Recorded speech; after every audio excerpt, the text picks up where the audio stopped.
Nessa vida agitada e nervosa que a gente leva, sem tempo para fazer um exercício físico e comendo qualquer coisa por aí, às vezes a tensão se junta ao cigarro, ao álcool, ao excesso de peso e ao estresse. E aí o coração reclama. Se você vive assim ou tem amigos e parentes que estão nesse ritmo louco, está na hora de parar e pensar. Que tal começar a fazer isso agora? No programa de hoje, você vai conhecer algumas medidas simples para evitar as doenças do coração. Vai ficar sabendo também quais são essas doenças e vai fazer uma viagem por dentro do seu corpo para conhecer o funcionamento desse órgão tão importante para a nossa vida.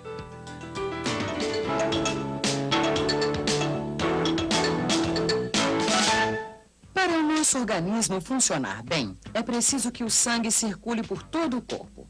Quem desempenha essa função é o chamado sistema circulatório, formado por veias, artérias e pelo coração. Aliás, o coração é considerado o órgão mais importante desse sistema. Cabe a ele a função de bombear sangue para todas as partes do corpo. A maioria dos problemas ou doenças relacionadas ao coração tem a ver com a dificuldade de bombeamento do sangue. Mas quem vai falar mais sobre as principais doenças cardíacas e como elas se relacionam com a circulação do sangue é um especialista no assunto. Doutor, quais são as principais doenças do coração e com que elas estão relacionadas? As doenças do coração podem ser divididas em dois grandes grupos. São as cardiopatias congênitas, que são aquelas doenças do coração que já se iniciam na vida intrauterina. Existe uma má formação do sistema circulatório e essas crianças já nascem com um problema anatômico, que é um grande grupo de doenças chamadas cardiopatias congênitas. O segundo grande grupo são as cardiopatias adquiridas, que são aquelas que adquirimos ao longo de nossa vida. Por exemplo, a insuficiência coronária, que é uma consequência da arteriosclerose no próprio coração, as doenças das válvulas cardíacas, que são a doença da válvula mitral e da válvula aórtica principalmente, a hipertensão arterial, as cardiopatias dilatadas, podemos citar como os grupos mais importantes. Só por aí já dá para perceber o quanto é importante o bom funcionamento do coração para a gente levar uma vida legal. E como qualquer outro órgão do nosso corpo, o coração também exige alguns cuidados especiais. Mas você sabe que cuidados são esses? Fazer exercício físico, não beber, não fumar. Tem que ter uma boa alimentação. Uma dieta com verdura, que evite gordura, etc. Dormir pelo menos 8 horas ou 7 horas. E periodicamente examinar, né? Ter uma vida saudável. Toda pessoa, independente da idade, do sexo ou da cor, precisa tomar cuidados básicos, como ter uma alimentação saudável, evitar o cigarro, moderar o consumo de bebidas alcoólicas e praticar exercícios físicos. Com o coração não se brinca. Doutora, a gente costuma ouvir as pessoas falarem muito sobre fatores de risco para doenças do coração. O senhor podia explicar o que é isso? Fatores de risco são aqueles fatores que, de alguma forma, contribuem para o surgimento e para a evolução de determinada doença. Cada doença tem os seus próprios fatores de risco. No caso, por exemplo, da insuficiência coronária, que é a causadora do infarto, da angina, os seus fatores de risco mais importantes são aqueles fatores ambientais, que são relacionados, por exemplo, com o uso de cigarro.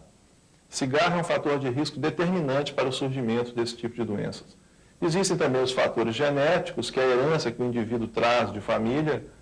Existem também os fatores que estão relacionados com os hábitos desse indivíduo. Por exemplo, a ingestão excessiva de gorduras. Existem também outras doenças que são independentes, mas agem como fator de risco.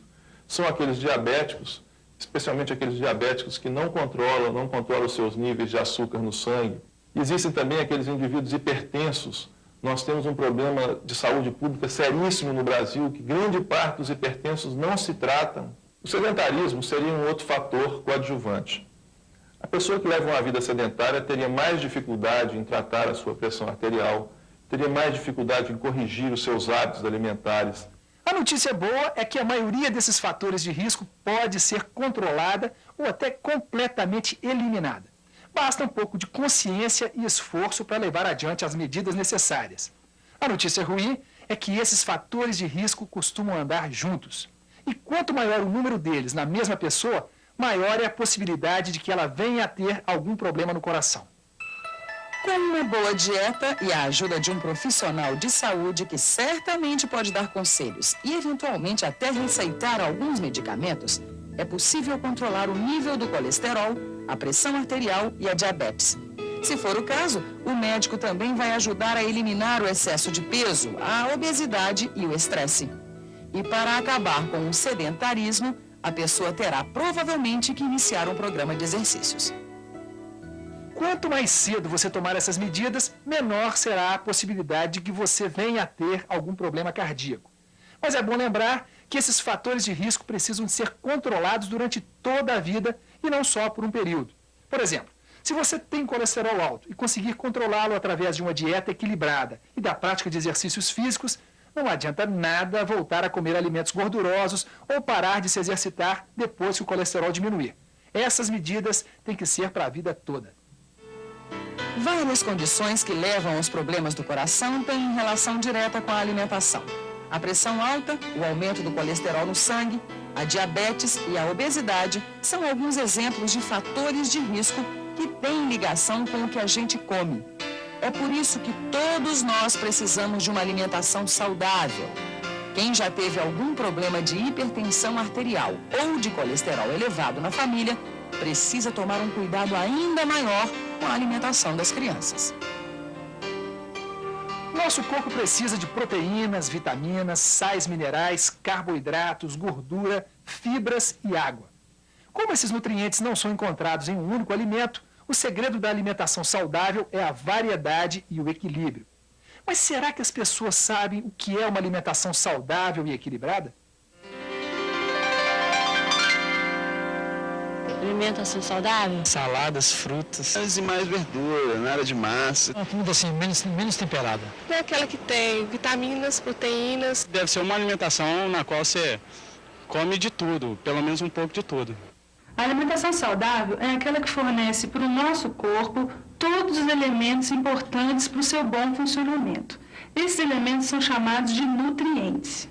Os principais nutrientes são os carboidratos, que existem principalmente no arroz, nas massas em geral, nos pães e nos açúcares, as proteínas, que existem nos leites, nas carnes e nos ovos, as gorduras, que existem nos óleos vegetais e na manteiga, e as vitaminas, os sais minerais e as fibras alimentares que nós encontramos principalmente nas frutas, nos legumes, nas verduras e nos cereais integrais. Para ter uma alimentação saudável, a gente precisa seguir algumas dicas, tá? Em primeiro lugar, seria variar ao máximo a alimentação, ou seja, comer alimentos diferentes para a gente conseguir alcançar vários nutrientes.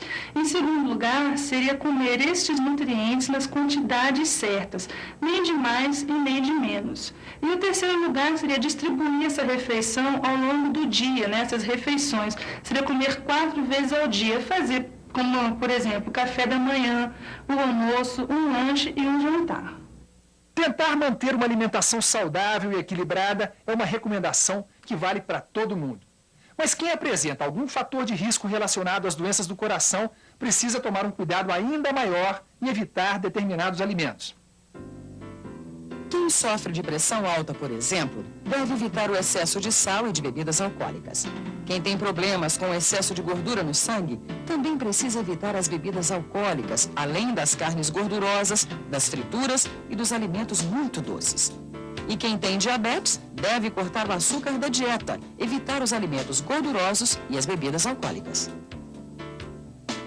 Álcool em excesso não faz nada bem para o coração, assim como o cigarro, que ainda pode provocar várias outras doenças, inclusive nos fumantes passivos. Aquelas pessoas que não fumam, mas que vivem nos mesmos ambientes dos fumantes. Por isso, se você fuma ou convive com um fumante, combata esse vício. Pode ter certeza de que sua saúde e o seu coração vão agradecer. Com a vida corrida e agitada que a maioria das pessoas vive hoje em dia, trabalhando exaustivamente, em lugares muito competitivos e com pouco tempo para fazer as coisas, um problema que tem afetado muita gente é o estresse. Essa doença provoca o aumento da pressão arterial e da frequência cardíaca, além de interferir na própria composição do sangue. Ou seja, faz um mal enorme ao coração. Nervosismo, cansaço constante, falta de apetite, insônia, tudo isso pode ser sinal de estresse. E olha, o estresse é uma doença que precisa ser combatida. Mas combater essa doença não é tão difícil como pode parecer à primeira vista. Na verdade, pode ser até muito divertido. A ideia geral do combate ao estresse pode ser resumida numa palavra: relaxamento. Tente não ficar muito preocupado com os problemas de trabalho ou que não dependem só de você para serem resolvidos. Procure praticar um exercício físico agradável e fazer alguns alongamentos durante o dia. Você vai sentir os benefícios no próprio corpo. Faça do seu sono um momento sagrado e não deixe que nada, nem ninguém estrague esse momento. E por último, ria. Isso mesmo. A alegria e o bom humor são fundamentais para a manutenção da nossa saúde. No fundo, tá certo quem diz que rir é o melhor remédio. Quem pratica exercícios vive melhor. Nosso corpo precisa de movimento para funcionar bem. Mexa-se contra o estresse. Na verdade, a prática de exercícios físicos não é importante só para combater o estresse. Os outros fatores de risco relacionados às doenças do coração também costumam ser muito favorecidos pelo sedentarismo, ou seja, a falta de exercícios físicos. Ao longo de sua evolução, o ser humano sempre precisou se movimentar para conseguir alimentos, para trabalhar e para se defender.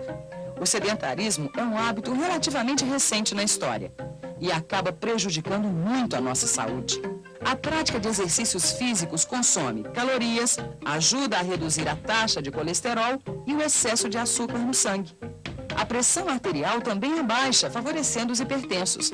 E se o consumo de calorias for mantido, haverá redução de peso nos obesos. Não espere o mal acontecer para tomar alguma providência em relação à sua saúde. Pratique exercícios físicos, descubra o seu próprio jeito de reduzir o estresse e tente se alimentar de uma maneira saudável.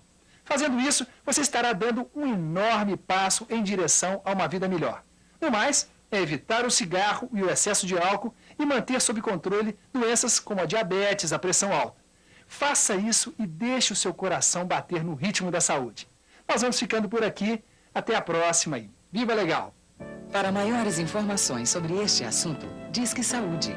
Fone 0800 61 1997. A ligação é grátis. Na internet, procure o endereço www.saude.gov.br. Clique primeiro o item Programas e Projetos e depois o item Educação em Saúde. Ali você vai encontrar o texto de apoio a este programa. Viva Legal conta com o apoio do Ministério da Saúde.